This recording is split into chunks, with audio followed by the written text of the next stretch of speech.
तेरी मेरी कहानियाँ से सभी अपडेट पाने के लिए बेल आइकन दबाएं। आज की कहानी है। आजकल असली गहने कौन पहनता है। बहू, भाई की शादी कैसी रही।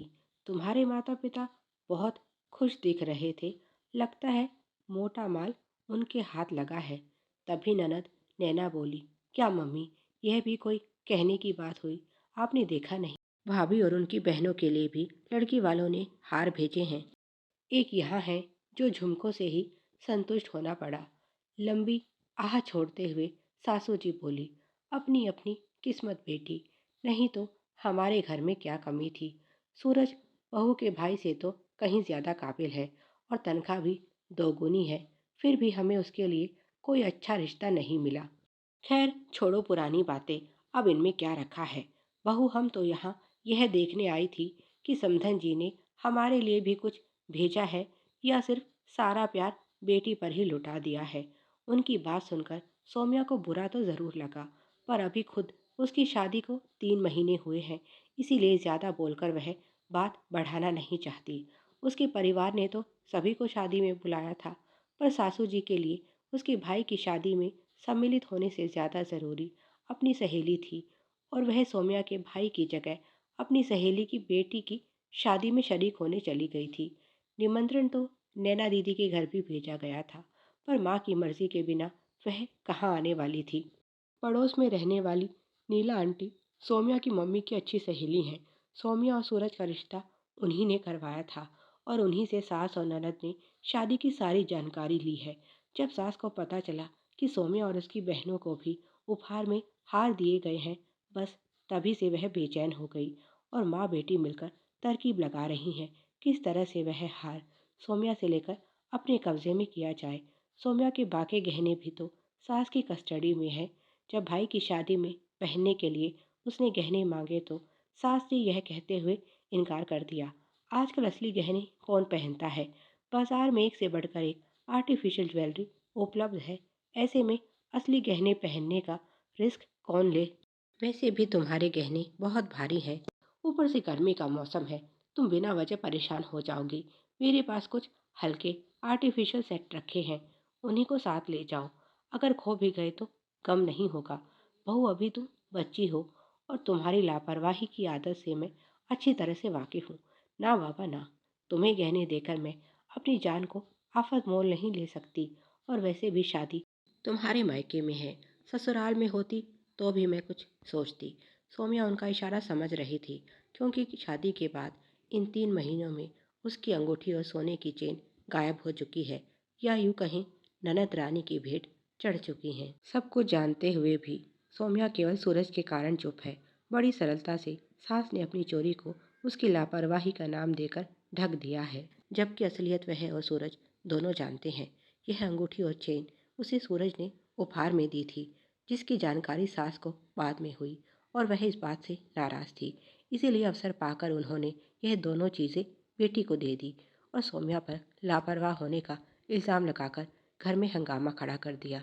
जब अंगूठी गायब हुई तब तो सौम्या को लगा शायद सच में उसकी लापरवाही से नहाते समय अंगूठी पानी के साथ नाली में बह गई, क्योंकि उस दिन वह गलती से अंगूठी बाथरूम में पहनकर चली गई थी और फिर उसे वहीं उतार कर रख कर भूल गई। और सास ने उसके साथ साथ सबको यकीन दिला दिया कि अंगूठी किसी तरह पानी के साथ नाली में बह गई। पर चैन तो सास ने सामने से आकर उससे मांगी थी और बाद में साफ मुकर गई। उन्होंने सौम्या के मुंह पर ही मना कर दिया कि उन्होंने बहू से कोई चैन नहीं ली और वह अपनी गलती छुपाने के लिए उन पर झूठा इल्ज़ाम लगा रही है। सौम्या के मन में इस घटना के बाद से सास और ननद के लिए कोई इज्जत नहीं रह गई है। सास उसके साथ ऐसा कैसे कर सकती है। उसने अपने हाथों से गले से चैन निकालकर सास को दी थी और उन्होंने थोड़ी देर बाद लौटाने का वादा किया था, और फिर बाद में कहती हैं, मुझे तो याद नहीं तुमने कब मुझे चैन दी। बताओ, इतने छोटे इंसान का आप क्या कर सकते हैं। इस समय सौम्या अलमारी में अपना सामान जमा रही थी। कुछ ही घंटे पहले वह भाई की शादी से लौटी है और उसके आने की खबर पाते ही नैना भी तुरंत टपक गई। वैसे भी उसका ससुराल इसी शहर में है, तो जब मन करता है चली आती है। सौम्या उन्हें अपने लाए कपड़े दिखाने लगी तो सास बोली, बहू यह सब रहने दो, हमें तो वह हार दिखाओ जो तुम्हें उपहार में मिला है। फिर उसे लॉकर में भी तो रखना है। तुम्हें तो पता है मैं कीमती सामान घर पर नहीं रखती।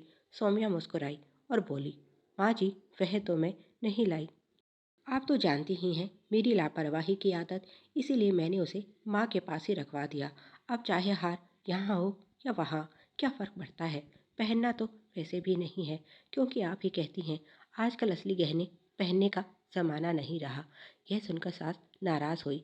बहू, यह क्या बात हुई। तुम्हारी माँ हमारा गहना अपने पास कैसे रख सकती है। अब वह हार तुम्हारा है और तुम इस घर की बहू। अगली बार उसे याद से लेकर आना, ताकि मैं उसे संभाल कर अपने पास रख सकूं। सौम्या बोली, वैसे ही जैसे आपने मेरी चैन रखी है।